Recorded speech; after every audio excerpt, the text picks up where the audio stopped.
I call the honourable member for Hughes, I think, in continuation. Correct, Deputy Speaker. I continue where I left off last night, Deputy Speaker, where I listed the terrorist incidents that have occurred around the world, Deputy Speaker, in the last month alone, Deputy Speaker. And the point that I was making, that the suggestion that we somehow have Islamic extremism under control or contained, the word used by the US President, Deputy Speaker, is highly mistaken and dangerous. We know, Deputy Speaker, that ISIS currently control a land area greater than the size of the United Kingdom. They are supported by an almost ecstatic enthusiasm, Deputy Speaker. They are attracting every single day hundreds of willing fighters all over the world. The US State Department, Deputy Speaker, has only this week issued a worldwide alert about the risk of a terrorist attack, Deputy Speaker. Deputy Speaker, we need to admit the acknowledge of the problem that we face. And when the French President says we are at war with Islamic extremism or ISIS, Deputy Speaker, that we is not just France. That we, Deputy Speaker, refers to everyone that believes in freedom, democracy and liberty. Deputy Speaker, our father's generation defeated communism.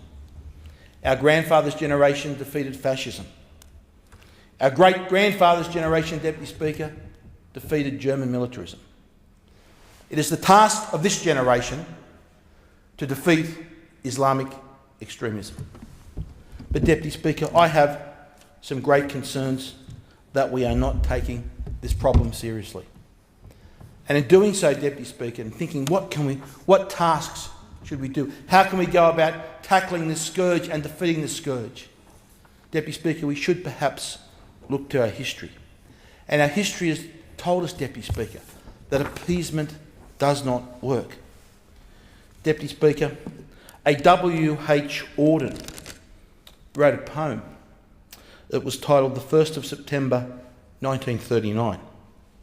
He did so while reflecting on the growth and strength of fascism and how during the 1930s that the democratic nations, Deputy Speaker, had appeased the totalitarians and allowed them to grow strong. And he wrote, Deputy Speaker, I sit in one of those dives on 52nd Street, uncertain and afraid, as the clever hopes expire of the low, dishonest decade. Deputy Speaker, I am concerned that I could look back in 10 or 15 years' time, Deputy Speaker, and have those words quoted back to us. The low and dishonest decade. Because yes, Deputy Speaker, we have some clever hopes. Clever hopes, Deputy Speaker, hashtags and hugs and flowers, Deputy Speaker, they are not going to defeat an enemy that is bent on worldwide domination. Now, Deputy Speaker, as I mentioned in my previous contribution last night, there was a warning from a former German member of Parliament who wrote a book, Inside ISIS. And he warned, Deputy Speaker, that we in the West are dramatically underestimating the risk. And he said, and I quote, the ISIS fighters are much smarter and more dangerous than our leaders believe. In the Islamic State, there is almost palpable enthusiasm and confidence of victory, which I have not seen in many war zones. He warned that their plan is for hundreds of millions of people to be eliminated in the course of religious cleansing. He also warned that all moderate Muslims who promote democracy are also targeted to be killed, because from the Islamic State's perspective, they promote human laws over God. Deputy Speaker, in considering how we tackle this scourge, the other thing we should learn from our history, we know that appeasement doesn't work. We also know, Deputy Speaker, that sometimes our peace and our freedom and democracy has to be won and protected at the point of a gun. Deputy Speaker, it's perhaps worth considering a quote attributed to Martin Luther King, perhaps one of the greatest pacifists of all time. And he's quoted as saying, "If your enemy has a conscience, then follow Gandhi. But if your enemy has no conscience, like Hitler, then follow Bonhoeffer." He was referring, Deputy Speaker, to Dietrich Bonhoeffer, a pacifist, a religious man, a pacifist all his life, that knew when you see extreme evil, you are entitled to use extreme violence to defeat it. Deputy Speaker, these are the lessons that we should learn from our history. And Deputy Speaker, I'm also greatly concerned that there's been foolish talk comparing the Islamic State and how and equating their strength with conventional military, Deputy Speaker. The example I give of why this is both foolish and dangerous. The attacks on Paris, Deputy Speaker, involved 8 terrorists, an estimated, Deputy Speaker, an expense of maybe $20,000. For that, Deputy Speaker, they killed over 130 innocent civilians and caused billions of dollars of economic damage, Deputy Speaker.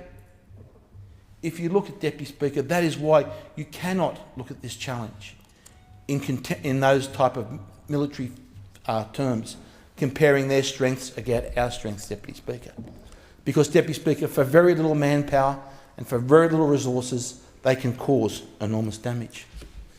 Now, Deputy Speaker, I'd like to conclude my contribution with a quote from Merv Bendel, Australian historian.